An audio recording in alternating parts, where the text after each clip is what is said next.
아, 저희 의료 노련 정책 세미나 2회차 바로 3시 시간 돼서 시작할게요. 지난번에도 3시 조금 넘어서 접속 많이 해주시긴 하더라고요. 일단은 교수님 2주 만에 뵙게 돼서 더 반갑고요. 저희가 이제 오늘 주제는 의사와 간호사의 직역 갈등 피해 문제 해법론으로 준비했는데요. 실상 이제 병원에서 전공의 수급이 잘 안 돼서 그런 과목 중심으로 의사 보조사, 임상 등록 간호사 또는 진료 지원 인력 등으로 불리는 비공식적인 피해가 지금 운영되고 있습니다. 이들의 의료기관 내 행위가 의료법상 무면허 의료 행위에 해당할 경우에 현장에서 이루어지고 있는 이 수많은 사례들을 또 어떻게 받아들이고 어떻게 처리해야 할 해야 할지가 좀 문제가 되고 있어요.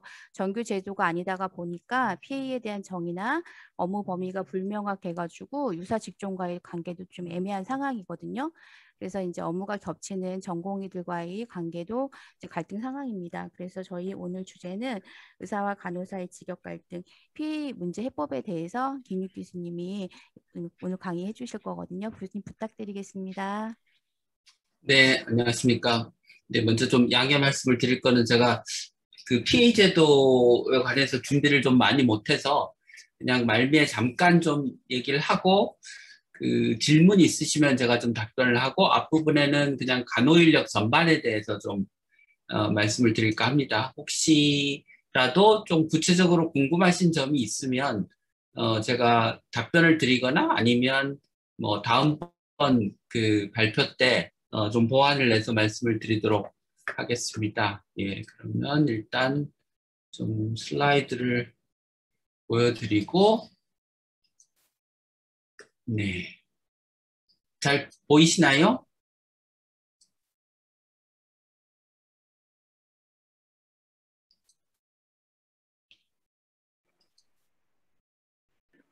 음, 네, 잘 보입니다. 네네. 요게 맞는 거죠? 네, 네. 예. 음, 그, 이제, 간호사들의 업무, 높은 노동 강도의 문제, 뭐, 그래서 이제, 밥도 제대로 못 챙겨 먹고, 뭐, 인수인계 시간까지 포함하면, 굉장히 근로 시간을 갖고 있고, 3교대 근무하다 보면, 수면 장애 때문에 문제가 많고, 뭐, 이런 여러 가지, 그 어려움들을 이제 안고 있는데요. 그 근본적인 문제는, 그 간호사 수가 부족한 것에 있습니다. 그러니까 물론 이제 그 간호사가 있어도 병원이 채용을 안 하고 병원이 간호사를 채용할 수 있는 여러 가지 제도적인 보상들이 부족한 것도 사실이지만요. 그래서 보시는 그림은 이제 2008년하고 2018년 10년간 우리나라 인구 1000명당 간호사 수와 OECD 숫자를 비교한 것입니다. 그래서 2008년에는 우리나라가 2.18, OECD가 6.51, 그래서 33% 수준이었죠. 10년이 지난 지금은 OECD가 7.38, 우리나라가 3.78로 51% 수준입니다. 여기에 이제 간호조무사까지를 포함하면 그 OECD 대비 간호 인력의 숫자는 이제 훨씬 더 올라가기는 합니다. 근데 우리나라는 그 간호조무사의 숫자가 이제 상당히 많고 외국에 비해서 또 그 실제로 활동하고 있지 않은 간호조무사 인력이 많기 때문에 이 숫자는 이제 그 이 숫자를 근거로 인력의 과부족을 판단하기는 이제 적절치 않은 것 같습니다. 현재 간호 인력은 낮은 배치 수준, 낮은 임금 수준과 높은 노동 강도. 근데 이제 그 임금은 낮고 노동 강도는 높으니까 이제 이직률이 높고 이런 이제 악순환의 구조에 빠져 있죠. 그래서 새로 배출되는 인력들이 끊임없이 이제 이직을 하죠. 물론 이직을 한다는 게 아예 간호사를 그만둔다는 것을 의미하는 것은 아닙니다. 그러니까 아마도 이제 이직한 사람들이 어디로 가느냐는 이제 적절하게 따져봐야 될 것 같은데, 상당수는 다른 병원으로 취직을 하지만 일부는 이제 아예 보건의료 분야가 아닌 곳으로 가거나 아니면 일을 그만두는 경우도 꽤 있는 것 같습니다. 그래서 이제 낮은 배치 수준, 낮은 임금 수준의 문제를 개선하려면 한편으로는 근로조건을 개선하도록 요구하기 위해서는 인력이 부족해야, 그러니까 공급이 부족해야, 수요 대비 공급이 부족해야, 이제 임금도 올라가고 근로조건도 개선되는 효과가 있는 반면에, 다른 한편으로는 이제 인력이 부족하면, 근로조건이 좋아져도, 실제로 채용할 인력이 부족하기 때문에, 배치 수준이 개선되지 않는다고 하는 이제 딜레마가 있는 거죠. 그래서 근로조건을 개선하기 위해서는 협상력을 갖춰야 되고, 협상력을 갖추려면 인력을 더 늘리면 안 되는 문제와, 다른 한편으로는 인력이 늘어야 이제 실제로 배치할 간호사가 생긴다는 문제가 딜레마입니다. 그래서 이걸 이제 선순환의 구조로 바꾸기 위해서는 그 인력의 확충과 근로조건의 개선을 서로 연동하고 병행해서 추진을 해야 되는 거죠. 그렇게 할 수 있는 이제 좋은 제도가 간호간병 통합 서비스죠. 왜냐하면 간호간병 통합 서비스는 기본적으로 간호사의 연봉 4천만 원대 중반을 기준으로 해서 수가를 만들어 놨기 때문에 기존보다 이제 간호사의 임금이 대학병원을 제외하고는 조금 더 올라갈 수 있는 조건이 이제 마련되어 있는 거죠. 이제 물론 이제 간호간병 통합 서비스가 더 나아지기 위해서는 의료기관 유형에 따른 임금 격차, 경력 간호사와 이제 경력이 짧은 새내기 간호사들의 임금 차이를 보정한 수가를 설정하고, 그렇게 해서 병원으로 들어간 돈이 이제 간호사의 임금 인상과 근로조건 개선으로 연결될 수 있도록, 그러니까 병원은 돈을 많이 받는데 간호사 임금은 그대로가 되는 그런 현재와 같은 구조에서 벗어날 수 있도록 하는 게 이제 필요하겠죠. 그런데 이제 현재 상황이 어떠냐라고 하면 이제 간호계는 계속해서 인력의 확충에 대해서 반대를 하고, 근로조건을 개선하면 유휴 간호사들이 충분히 있기 때문에 유휴 간호사가 부족한 인력을 채울 수 있다, 이렇게 이제 주장을 하죠. 그런데 실제로 그러면 유휴 간호사가 있냐? 뒤에서 보여드리겠지만 유휴 간호사는 별로 없습니다. 거의 없습니다. 전체 간호사의 한 10% 정도밖에 유휴 간호사가 없기 때문에 이게 인력 확충이 되지 않는 근로조건의 개선, 배치 수준의 개선 요구라고 하는 게 일종의 벼랑 끝 전술인 거죠. 이걸 이제 전술이라고 부르는 이유는 전략이 아니라는 뜻이고, 전략이 아니라고 하는 뜻은 장기적으로 여기에 의존해서 뭔가 싸우거나 변화를 만들어내기 어렵다는 뜻이기도 합니다. 뭐 다른 정책도 마찬가지지만 특히 인력 정책은 인력의 공급과 배출된 인력이 배치 수준을, 의료기관에서의 배치 수준을 올리도록 하는 정책과, 그렇게 해서 배치된 인력이 적정한 보상을 해줘야 의료기관이 채용할 수 있도록 하는 정책과, 그다음에 그렇게 배치된 인력이 제 역할을 할 수 있도록 하는 의료전달체계, 지역의료체계와 같은 정책이 한꺼번에 패키지로 가야 성공할 수 있는 거죠. 그러니까 지난번에 지역의사제가 성공하지 못했던, 또는 의사들의 거센 반발을 샀던 중요한 이유 중에 하나가 인력 공급 얘기만 부각시키고 나머지 부분의 정책들을 소홀히 다뤘기 때문에, 물론 없었던 건 아니지만 상대적으로 가볍게 다뤘기 때문에 이제 일종의 역풍을 맞았던 거죠. 저는 간호사의 인력을 늘리는 문제도 마찬가지로 인력을 증원하는 정책만 있고 나머지 정책들이 구체적이지 않으면 간호사들도 역시 반대를 할 거라고 생각합니다. 우리나라 간호사가 이제 앞에 인력 기준으로 OECD와 비교해서 부족하다고 말씀드렸는데 이게 왜 충원돼야 되느냐라는 이야기를 이제 좀 드리려고 하는데요. 이게 지난번에 보여드렸던 공공병원에서 코로나 진료를 한다는 말씀을 드렸고, 그다음에 그런데 코로나 환자의 절반이 그 중환자 진료 능력이 부족한 300병상 이하의 종합병원이나 병원에서 진료를 받았다는 말씀을 드렸고, 그런데 중환자실이 있는 곳도 보면 그 실제로 그러니까 중환자실이 부족해서 이제 이런 현상이 벌어지기도 하고 중환자실에 간호사 인력이 부족하기도 합니다. 그래서 우리나라는 그 인구 10만 명당 이게 중환자실 병상 수를 표시한 건데 10병상입니다. 근데 이제 미국은 뭐 우리의 한 3배가 넘게 많고 독일이 한 3배, 그다음에 이태리도 한 1.2배 가까이 되는 수준의 병상을 보유하고 있습니다. 그래서 그 병상이 많고 적고보다 사실 더 중요한 것은 중환자 병상이 얼마나 많으냐 적으냐가 중요한 거죠. 그리고 이제 오른쪽 그림은 ICU 간호사 1인당 환자 수를 표시하는 것인데 이제 상급 종합병원이 한 2.5명, 그런데 종합병원으로 가면 300병상에서 500병상 종합병원으로 가면 4.2명이어서 선진국의 1대1 또는 1대2 기준에 비해서 훨씬 더 간호사가 많은 수의 이제 중환자를 보고 있는 거죠. 간호사가 부족하면 이제 사망률이 높아지게 되죠. 간호사가 없는 자리를 이제 저승사자가 환자들을 찾아온다는 그림.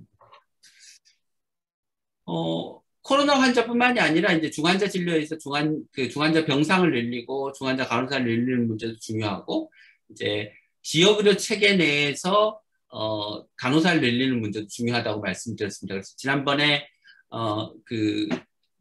공공병원의 병상을 늘리고 의료 취약지의 병원을 늘리는 것 못지않게 지역의사, 지역간호사 배치가 함께 이루어져야 늘어난 병상이 제 기능을 할 수 있다는 말씀을 드렸고요.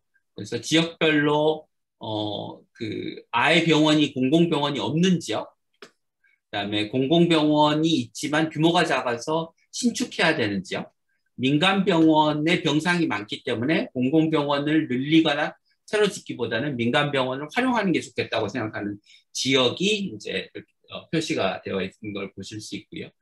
그런데 그러면 저렇게 하기 위해서 저런 지역에 병상을 늘리고 병원을 새로 짓고 기존에 있는 병원들의 간호 인력을 충원하기 위해서 어느 정도의 간호사가 필요하냐라고 하는 걸 계산해 보면 부족한 중환자나 감염 관리까지 포함해서 한 2만 5천 명 정도가 필요하다는 계산이 나옵니다.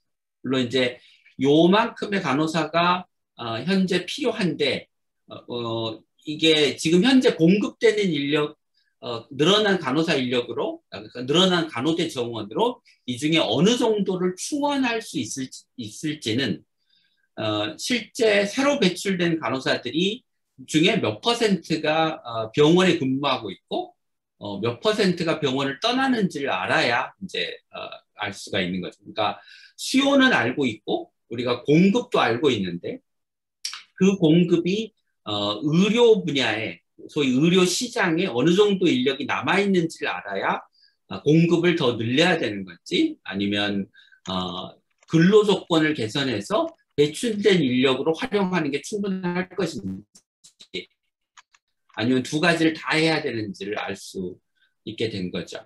여기서 이제 필요한 간호사 2만 5천 명은 우리가 소위 2차 거점 병원 역할을 한다고 하는 병원들에서 평균적인 간호사 수를 기준으로 한 것입니다. 그래서 병상당 간호사 0.73명을 기준으로 계산한 값입니다.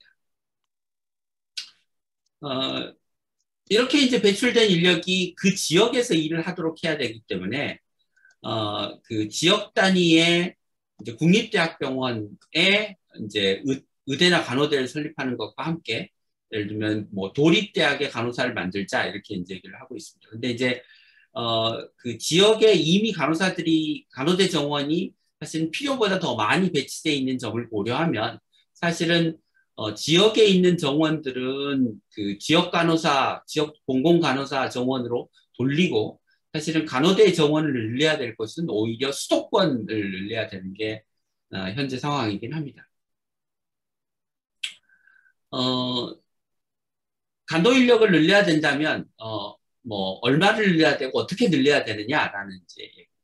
다시 한번 이제 강조드리지만 늘린 인력이 필요한 곳에 배치될 수 있도록 하는 정책과 패키지로 가야 간호 인력의 문제가 풀린다. 간호 인력의 선순환 구조가 만들어진다라고 하는 것입니다.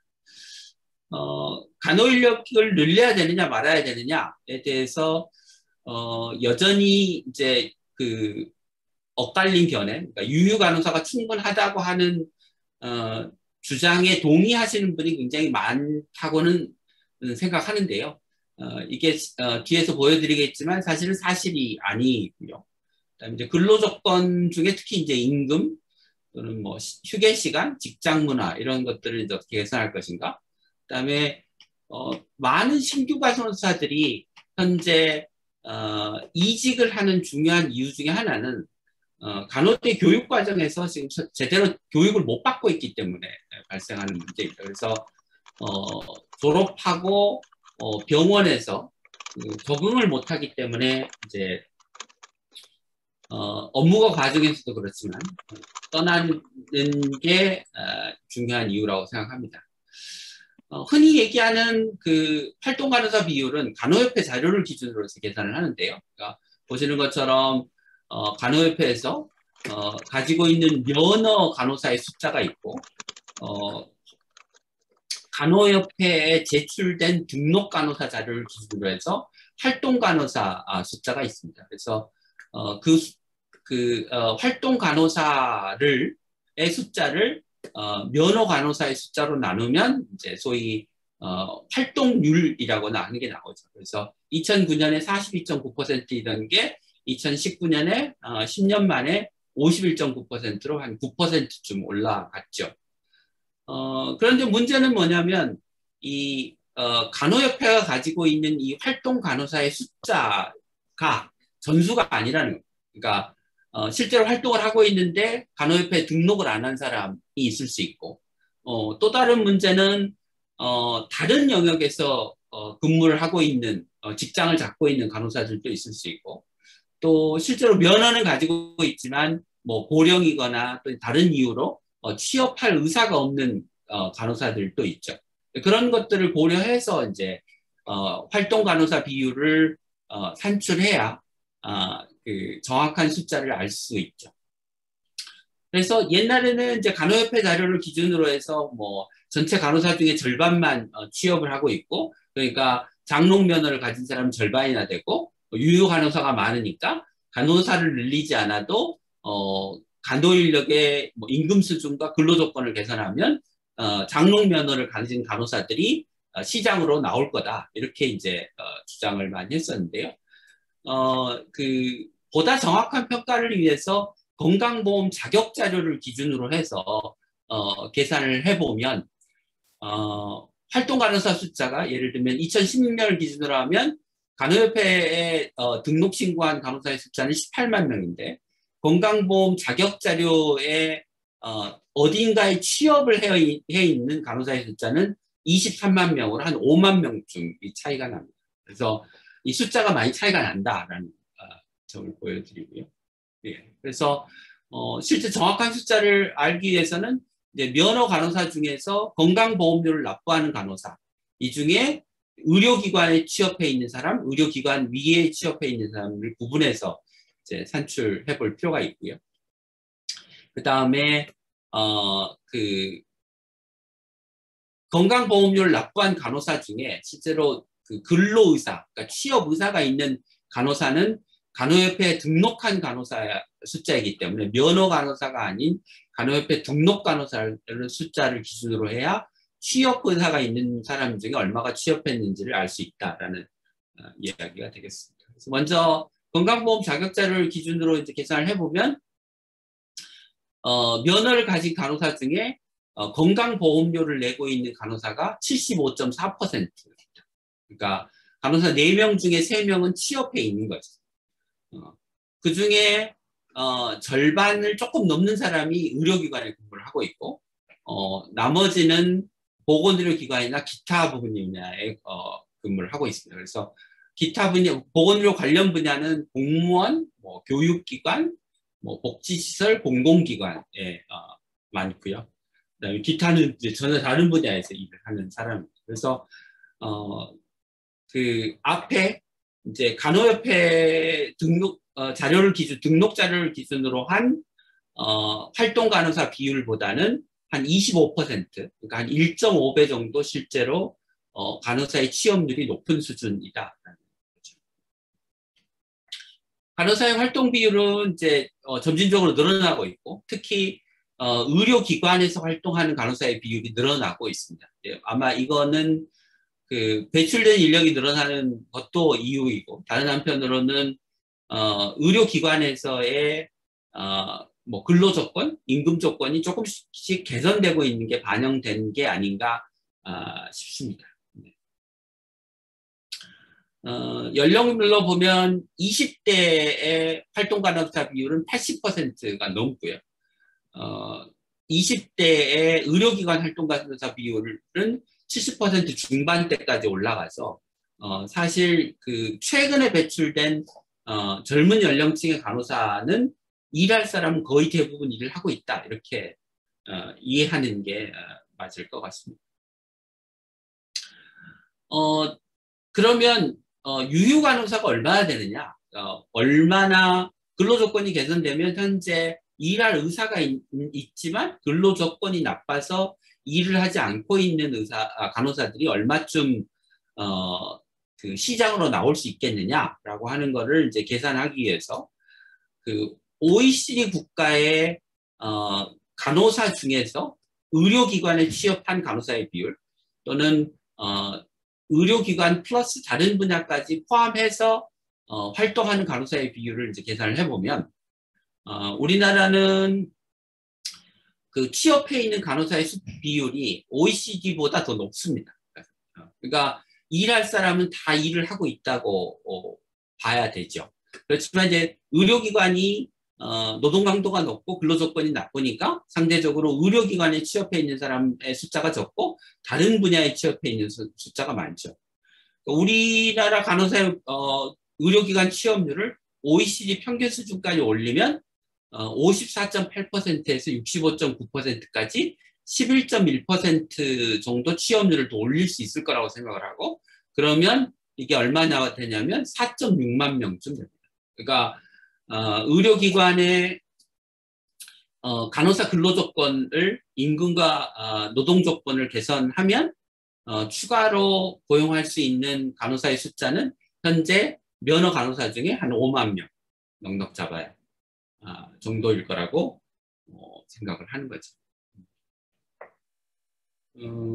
그러면 이제 요 격차를 그 메꾸기 위해서 여기 이제 취업률을 올려서 메꿀 수 있는 게 4.6만 명을 올리면 인구 1000명당 0.9명이 올라가는데, 나머지 인구 1000명당 4.2명 정도의 갭이 OECD 평균과 여전히 존재하고, 그 숫자가 한 21만 명 정도 된다는 거죠. 물론 이제 단번에 OECD 수준까지 올라갈 수는 없지만, 우리가 OECD 수준의 간호 인력의 배치 수준을 목표로 한다면, 그러니까 뭐 그 응급실이나 수술장에서 외상 환자 또는 중환자를 간호사 1대1 또는 1대1을 보고, 일반 병동에서 한 1대4쯤을 보고 1대5쯤을 보는 정도의 배치 수준을 달성하기 위해서, 이거는 이제 병상을 OECD 수준으로 줄인다는 것까지를 전제로 해서, 그러니까 OECD 수준의 병상, OECD 수준의 간호사의 배치 인력 수준을 달성하기 위해서 우리에게 추가로 필요한 간호 인력의 숫자는 유휴 간호사의 숫자를 고려하더라도 한 20만 명 정도가 추가로 필요하다라는 이제 계산이 나오는 거죠. 그래서 이렇게 배치 수준을 올리는 데 필요한 간호사의 숫자, 간호사를 늘리지 않고 그냥 배치 수준만 올려라, 근로조건만 개선해라 라고 하는 거는 실제로 근로조건, 현재 인력이 부족해서 생기는 근로조건의 문제를 해결하기 어려운 벼랑 끝 전술이다 라고 이제 말씀을 드릴 수 있을 것 같습니다. 혹시 여기까지 질문 있으신가요? 뒤쪽에는 정책 대안을 중심으로 좀 얘기를 할 거라서. 네.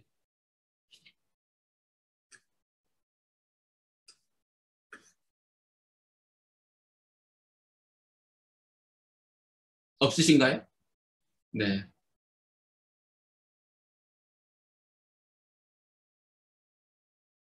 계속 할까요? 네, 교수님 손 드시는 분이 없으셔가지고 네네네. 질문 없으신 것 같아요. 예. 그렇게 하겠습니다. 네. 그러면 이제 구체적으로 뭐 어떻게 할 거냐? 구체적으로 그럼 배치 수준을 올리고 인력 배출을 연동시키는 방안이 이제 뭐가 될 거냐? 지난 정부 또는 이번 정부에서 그 간호간병 통합 서비스를 이제 확대하지 못한 이유는 간호간병 통합 서비스에 대한 요구도가 높은 상급 종합병원의 입원 환자 또는 수도권 병원에 입원해 있는 환자가 있음에도 불구하고 수도권 대형 병원 쏠림이라고 하는 문제, 지방의 중소병원을 살려야 된다는 이유로 정작 간호사를 채용할 여력이 있고 간호간병이 필요한 환자를 진료하고 있는 대형 병원, 수도권 병원에는 간호간병을 적용하지 않아서 간호간병을 확대하기 어렵게 만들어 놓고 이제 실제로 채용할 여력이 부족하거나 또는 뭐 일부 채용할 의지가 없는 지방의 중소병원에는 간호간병 서비스를 열어놓은 결과 이게 확대가 못 되고 있는 거죠. 예. 그래서 이거를 뭐 대형 병원과 중소병원 또는 지방병원과 이 수도권 병원의 문제로 풀 게 아니고 간호간병이 필요한 환자에게 적절한 서비스를 제공한다고 하는 원칙적인 문제로 돌아가서 간호간병이 필요한 사람이 의료기관 유형별로 얼마나 되고 그 환자들이 제대로 된 서비스를 받을 수 있도록 하는 체계로 전환하자라고 하는 것입니다. 그래서 그 간호 요구도 3군, 4군을 기준으로 하면 전체 입원 환자의 한 22%쯤이 그 간호간병이 필요한 사람이 되는 거고요. 2군에서 4군까지 확대하면 2군을 포함해서 확대하면 한 63%까지 올라가게 됩니다. 상급 종합병원이나 종합병원 병원의 그 간호 요구도가 높고요. 특히 이제 상대적으로 상급 종합병원의 간호 요구도가 높은 수준이죠. 물론 이제 이게 적절한 도구냐, 실제로 정책을 실행하는데 이 도구를 사용할 수 있겠느냐라고 하는 거는 이제 또 별도의 문제이긴 합니다. 뭐 전에도 그 다른 자리에서 말씀을 드렸지만 간호간병 통합 서비스 제도와 같은 이제 새로운 습관, 간호사에 대한 높은 습관과 이제 야간 간호료, 뭐 야간 전담 간호사 제도, 간호 등급의 조정 이런 것들을 간호사 처우 개선과 연계되도록 하는 그러니까 그 제도가 필요한 거죠. 그래서 이제 그 정부가 이제 전에 했던 게 여러분들 잘 아시겠지만 그 간호사의 병상당 인력 기준을 허가 병상수에서 이제 실제로 그 점유된 병상, 채워진 병상 기준으로 바꾸면서 간호 등급이 올라가서 생기는 병원의 추가적인 수입을 간호사 처우 개선에 사용하도록 권고하고 한 것 등과 같은 그런 식의 제도들이 필요할 것 같고요. 또 해볼 수 있는 것 중에 하나는 임금을 포함한 다양한 이제 근로조건에 관련된 정보를 병원들이 공개하도록 하는 것입니다. 그래서 공공병원은 공개를 의무화할 수 있을 것이고 민간 병원은 공개를 유도하는데 예를 들어서 간호간병 통합 서비스에 참여하는 병원은 근로조건을 공개하도록 한달지 그 앞서 얘기한 법적 기준 준수 간호 등급제를 실제 입원 환자 수를 기준으로 적용해 줄 때 뭐 이런 그 근로조건을 개선하거나 하는 등의 조치를 그 조건으로 하거나 하는 등의 방식도 생각을 해볼 수 있을 것 같습니다. 그다음에 이제 그 최저 등급 또는 미신고 병원에 대한 건보수가 차감 수준을 확대하고 더 나아가서는 이제 일정 기간의 유예 기간을 두되 이제 그 기간이 지나면 법적 기준을 미준수하는 것에 대해서는 벌칙을 가하는 등의 이제 조건들이 필요할 거라고 생각합니다. 그래서 이렇게 그 한편으로는 단계적으로 간호간병 통합 서비스를 확대하고 그와 연계해서 근로조건을 개선하는 정책을 패키지로 같이 쓰고 거기에 필요한 이제 간호사의 숫자를 단계적으로 간호대 정원을 확대해서 늘려나가는 것이 방향이 되겠습니다. 동시에 간호사와 간호조무사의 그 업무 범위를 명확히 하고 이들 간에 이제 그 협업 체계를 만드는 것, 그다음에 간호간병 통합 서비스의 모델도 아마 의료기관 유형에 따라서 좀 다르게 가야 될 거라고 생각을 하고 지금 그 본격적으로 논의는 안 되고 있지만 그 요양병원의 간병비를 급여화하는 문제가 이제 아마 다음 정부의 공약이 될 가능성이 높은데 그렇게 되면 현재 사적 간병을 담당하고 있는 간병인이 요양보호사나 간호조무사, 간호사와 같은 간호인력으로 대체되어야 될 필요가 있어서 이 부분에 관한 이제 정책도 필요할 거라고 생각을 하고 있습니다. 지역 간호사 얘기는 지난번에 그 의사 얘기를 좀 했기 때문에 그냥 같은 맥락에서 봐주시면 될 것 같습니다. 전문 간호사, 그러니까 PA 문제인데요. 그러니까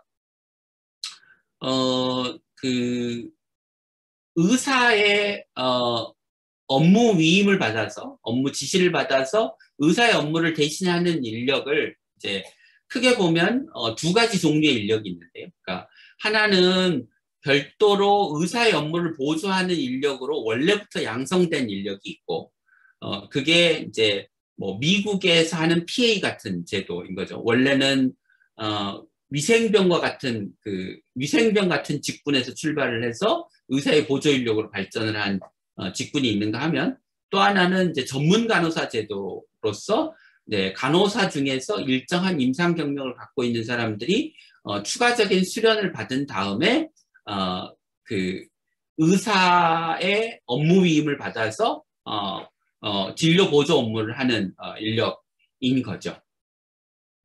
뭐 잘 아시는 것처럼 우리나라의 PA는 뭐 적게는 한 5,000명, 많게는 한 10,000명 정도가 지금 현재 병원에서 근무를 하고 있는 것으로 추정이 되고 여러분들 잘 아시고 있는 것처럼 이게 법적 근거가 없기 때문에 그 의료 사고의 위험, 위임 개선 안 되는 업무까지 위임하는 것, 뭐 예를 들면 무슨 캐비지, 관상동맥 조성술 같은 걸 하는데 그 간호사한테 다리에서의 혈관 치치를 시키거나 하는 등의 문제, 제대로 된 교육이 안 이루어지는 문제, 뭐 업무를 하는 과정에서 환자나 환자 보호자로부터 공식적으로 인정을 받지 못하는 문제, 승진 체계가 없는 문제, 뭐 등등 온갖 종류의 문제들이 이제 다 발생하고 있습니다. 그럼에도 불구하고 이 제도가 뭐 10년 넘게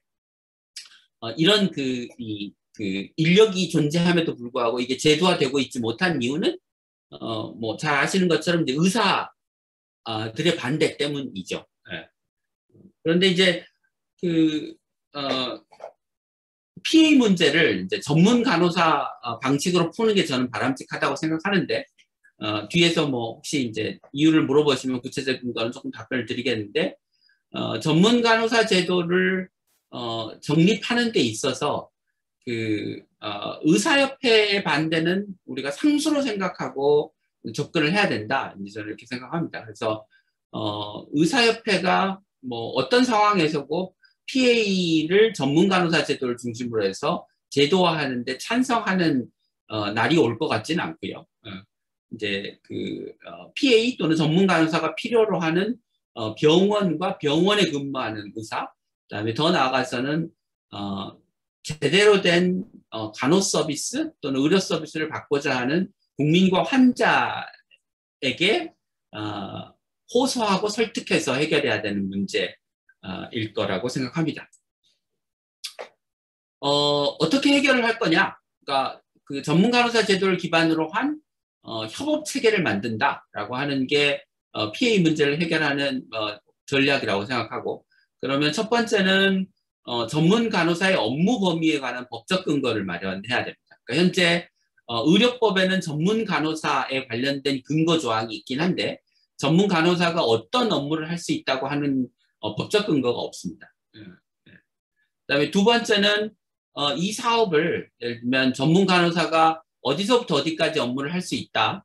그리고 그 업무를 국가나 중앙이나 뭐 이런 공공기관에서 관리하는 체계가 아니라 병원 단위의 협업 체계로 도입해야 된다. 그러니까 구체적으로 전문 간호사한테 어떤 업무를 맡길지는 법에서는 최소한의 기준만 정하고 약간 추상적인 기준을 정하고 그 추상적인 법적 기준 하에서 구체적으로 어떤 업무를 전문 간호사에게 위임할 것인가에 대해서는 병원 단위로 그 지침을 가지고 정하는, 또는 이런 것들을 이제 뒤에 인증을 하자고 제가 말씀드린대요. 그러니까 병원 단위 협업 체계에 대한 인증 프로그램을 만들고 그 인증을 받은 병원에서 그 전문 간호사를 고용해서 현재 PA 업무를 수행하도록 하는 시스템을 만든다고 하는데, 그 인증 제도 안에서 보다 구체적인 그 주장을 업무 범위를 정할 수 있겠다라는 뜻입니다. 그런데 이제 병원 단위로 사업을 하려면 어느 날 갑자기 한꺼번에 할 수가 없으니 시범 사업의 시스템으로 도입해서 제도를 수행하고 보완해 나가면서 발전시켜 나가자. 근데 시범 사업이라고 하는 게 그냥 한두 병원에서 하는 게 아니고 처음에는 소수의 병원에서 시작할 수 있지만 빠른 시일 내에 뭐 다수의 병원이 실제로 시범 사업에 참여하는, 그러니까 시범 사업이 본 사업으로 자연스럽게 전환되는 형태의 대규모 시범 사업을 해 나가자라는 이야기가 있습니다. 제가 최소한의 업무 범위만 법에 정하고 나머지는 병원 단위에서 자율적으로 정할 수 있도록 하고, 그보다 조금 더 이 일반적인 룰은 인증 기준 같은 데서 정하자라고 말씀을 드렸는데, 법에서 정하는 기준은 이런 것들입니다. 그러니까 뭐 건강 문제 확인 및 감별, 진단적 검사의 처방 및 시행, 교육 및 상담 이런 것처럼 아주 제너럴하게 아주 일반적으로 이제 그 업무 범위를 규정하면 이것으로 충분할 거라고 생각합니다. 그래서 병원 단위로 이제 인증을 받아서 협업 체계를 도입하면 병원에서 간호사의 역할도 정하고 병원과 의사가 간호사의 업무를 어떻게 지도 감독할 것인지도 정하고, 전문 간호사가 위임을 받아서 의료 행위를 할 때 그에 따른 예를 들면 뭐 평가, 모니터링, 뭐 사고가 생겼을 때 어떻게 처리할지 등에 관한 시스템을 병원 단위로 만들어서 시행할 수 있겠다라는 것입니다. 또 조금 더 나가서는 어떤 업무는 반드시 페이스 투 페이스로 의사의 그 지시를 받아야 할 수 있는 업무가 있을 거고, 어떤 거는 일종의 스탠딩 오더처럼 필요한 경우에만 의사의 지도 감독을 받아서 할 수 있는 업무가 있을 거고, 어떤 거는 전문 간호사가 독립적으로 할 수 있는, 지금 현재는 허용되어 있지 않지만 독립적으로 할 수 있는 영역들이 있을 수 있어서 이것들을 이제 구분해 나가고 장기적으로는 독립적인 진료의 영역들을 좀 더 명확하게 확대해 나갈 필요가 있을 거라고 생각합니다. 네. 예, 여기까지.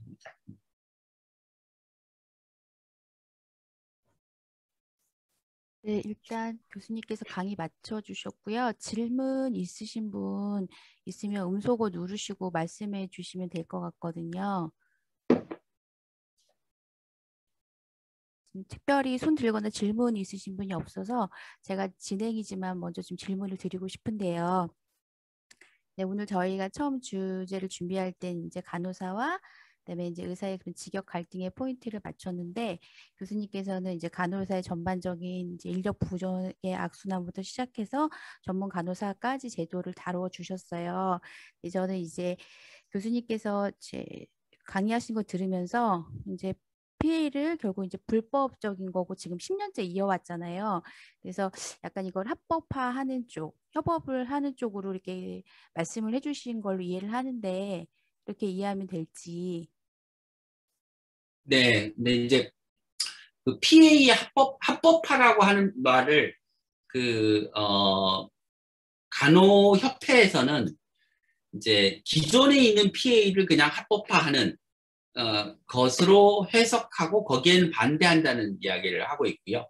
대신 기존에 있는 전문 간호사 제도를 그 확대해서 지금 PA가 하고 있는 역할을 하도록 하자라고 그걸 구분해서 얘기해서 그냥 합법화 얘기하면 이제 간호협회가 반대하는 그냥 기존 PA 제도를 별다른 제도적 장치 없이 또는 전문 간호사 제도와 관계없이 합법화하는 것으로 해석할 수 있어서 그건 아니라는 뜻을 이제 아니라는 거는 좀 명확히 하고 말씀을 드리겠습니다. 네. 뒤에서 이민우 의원이 뭐라 그러시는데. 네, 잠시만 기다려주세요, 교수님. 네. 죄송해요. 교수님 뭐 말씀하셨어요? 그거 직접 말씀하시면 돼요. 음소거 누르시고. 안 되셔서. 네네. 잠시만요. 이민호 의원님이 지금 마이크가 안 되신대요. 그래가지고 제가 또 지난번처럼 네, 읽어드릴게요. 진료, 네, 대변인. 진료 네. 영역에서 의사, 전문 간호사, 간호사 직역을 활성화할 경우 몇 가지 검토할 부분이 있다고 봅니다. 진료 영역에서 의사, 간호사 직역에 또 다른 직역을 두어 더 갈등 관계가 생기지 않을까 하는 걱정, 네, 간호사, 조무사의 갈등 등이 있다고 생각하시고 또 두 번째는 결국 진료 영역에서 의사가 부족하면 그걸 또 전문 간호사로 보조하면 의사 양성 부분 어떻게 해야 할 것인지 세 번째 간호사가 전문 간호사로 쏠림이나 나타날 경우 현재도 부족한 간호사 인력의 충원은 더 어렵지 않은지에 대해서 세 가지 질문을 주셨습니다. 네. 다른 직역이 생기면 갈등이 생기지 않느냐. 그러니까 뭐 그럴 개연성은 있죠. 예, 예. 근데 이제 갈등을 만들지 않기 위해서 뭐 새로운 역할을 하는 인력이 필요한데 그 인력을 아예 안 만들면 뭐랄까요? 뭐 이런 표현이 적절할지 모르겠는데 뭐 그러니까 구더기 무서워서 장을 못 담그는 뭐 이런 적당한가요? 적당한 표현인가요? 잘 모르겠네요. 예. 하여튼 예. 그러니까 우리가 뭐 추구하거나 뭐 해야 될 그 일이 있는 거고 그 해야 될 일을 하는 과정에서 생기는 문제는 또 생기는 문제대로 해결을 해야 되는 거죠. 예. 그게 이제 그 효과와 뭔가 편익과 해를 비교해서 이제 어떤 일을 할 건지 말 건지 결정해야 될 거라고 생각을 하는데요. 이제 그 전문 간호사 제도를 도입하는 것이 뭐 그게 직종 간의 갈등의 문제로 인해 생기는 잠재적인 해보다 더 크다고 생각합니다. 네. 두 번째는 의사 부족을 전문 간호사 문제가 이제 그러니까 전문 간호사 제도를 활성화하면 의사 부족 문제가 이제 뭐 어느 정도 해소가 되고 그러면 의사를 늘릴 필요가 없다는 결론으로 귀결하지 않겠느냐라는 이제 말씀이신 것 같은데요. 그러니까 지금 예를 들어서 의사가 뭐 얼마 좀 부족하다 할까요? 예를 들면 의사가 한 10만 명쯤 부족하다라고 치면 그 10만 명 중에 전문 간호사 제도를 활성화해서 해결할 수 있는 부족분이 뭐 2만이나 3만쯤 될 거고요. 나머지 7만이나 8만은 여전히 전문 간호사에게 위임할 수 없는 업무로서 의사가 부족한 부분이 있겠죠. 네. 그래서 그 의사는 의사대로 늘려야 되는 거고요.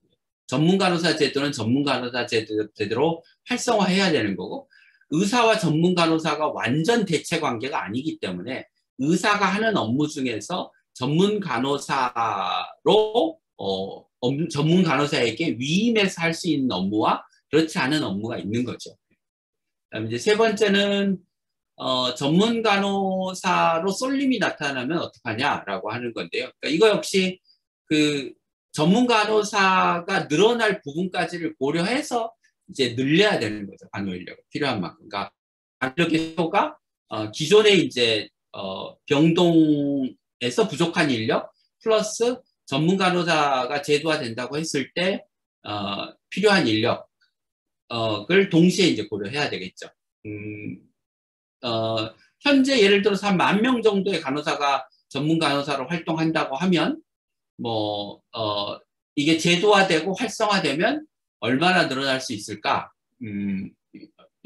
아마 얼마쯤 늘어날까요? 그러니까 미국이 그 전문 간호사 역할을 하는 그러니까 지금 우리가 얘기하는 그 전문 간호사 역할을 하는 전문 간호사 플러스 PA의 숫자가 제가 기억은 정확하지 않은데 한 20만 명쯤 되는 것 같습니다. 그러면 미국이 우리나라 인구의 한 6배가 조금 넘거든요. 인구 규모로. 그러면 뭐 5배 잡고 한 최대한 3쯤 되는 거죠. 전문 간호사 역할을 해야 될 게. 그래서 그러면 이제 지금보다 한 3만 명쯤 더 필요할 수는 있겠다. 근데 그 3만 명이라고 해봐야 전체 간호사 인력의 뭐 한 10%도 안 되는 인력이라 간호사 인력이 간호 인력이 그쪽으로 더 쏠릴 수는 있고 수요가 늘어날 수 있지만 그 규모는 크지 않다라고 얘기할 수 있을 것 같습니다.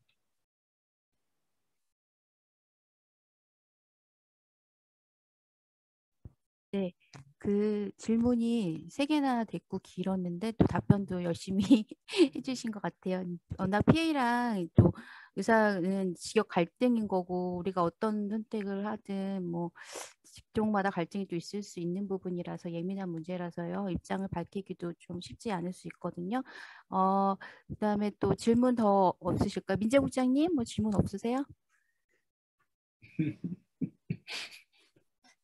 이제 음소거 해주시고.